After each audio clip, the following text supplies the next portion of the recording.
Tinudlukan nga ng ombudsman ang hiling ng mga diskaya na maging state witness. Ayon sa ombudsman, lahat ng kamulastugan ng DPWH ay pinasukan ng mga diskaya. Kaya wala na sila sa posisyong makipag-bargain pa sa gobyerno. Si Joan Manalo para sa ating Politico Update. Wala raw tsansang maging state witness ng ombudsman ang government contractors na sina Sara at Curly Diskaya. Inanunsyo ito ni Assistant Ombudsman at Spokesperson Miko Clavano sa isang press conference ngayong araw. Due to their uncooperative behavior now, there's absolutely no chance that they can even become state witnesses anymore. Dagdag pa nila, napakaraming naging atraso ng mga diskaya sa batas, kaya imposible na raw na kunin pa sila bilang state witness.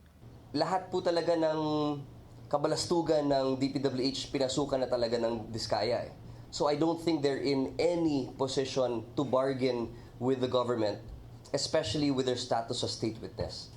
Ani Clavano, maaari na lang daw isabpina ang mga diskaya para dumalo sa mga pagdinig dahil kabilang sila sa mga inireklamo ng DPWH at COA. The wheels of justice will turn on the diskayas if they refuse to cooperate. Tignan na lang ho natin kung hindi pa rin sila magko-cooperate, kung nakakulong na sila. Sa ngayon ay tig-apat na reklamo ang naisampa ng DPWH at COA sa Ombudsman kaugnay sa flood control projects, habang may 5 joint complaints naman sila.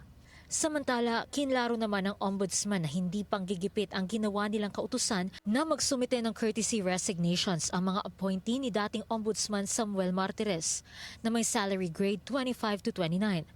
Under good faith daw ang pagsasagawa ng office order na ito at nais lang daw ng Ombudsman to start on the right foot. 7 araw ang ibinigay na palugit sa 99 na appointees ni Martires para magsumite ng courtesy resignation. Kaya inaasahan ang mga liham nito ngayong Miyerkules, October 29. Joan Manalo, Billionario News Channel.